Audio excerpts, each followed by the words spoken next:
Ano pa pinakatawa ni Jessa maliban sa mukha ang nakita mong maganda? Kasi nakita ko ang ganda ng boobs ni Jessa. Nung nahawakan ko yung kanyang waistline, napakaliit. Oo. Maganda yung whole body ni Jessa. Pero syempre, ang naano kasi maganda yung face niya eh. Maganda yung, tsaka sa rehistro ng camera, maganda. Maganda siya talaga. Yes. Si Danny ba, paano i-describe ang love scene mo sa kanya?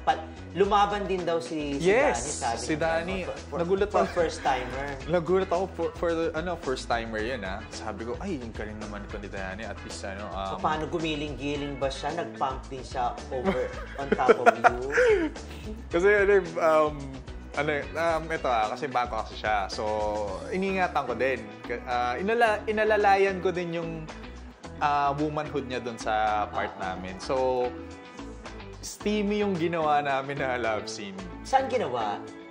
Sa lamesa and then sa kotse. Sa lamesa and then sa kotse. So, ibig sabihin, si Danny nakapatong sa'yo. Hindi, parang ang nangyari is, yun niya, parang imagination siya. So, parang parang I do the work on her ikaw? body. Oo. So, hindi mo siya ipinatong sa sasakyan, sa lap mo? Hindi. Pumatong ka lang? Hindi. Parang niromansa ko siya dun sa sasakyan. Niromansa mo lang, gano'n? Yes. As in, ibinigay mo lahat ng kakayahan mo sa pagromansa. Yes. Yung parang pagka nakita mo, this is a service. As in, saan ka mas tinablan? Kay Danny or kay Jessa? Pareha silang dalawa. Pareha silang dalawa. Kasi iba rin naman yung pagiging inosente rin naman ni Danny, di ba, na may pa-sweet na ganyan. Oo. Diba? Magkaiba yung nila, yung well, in person, magkaiba din sila sa character. Pero I like them both.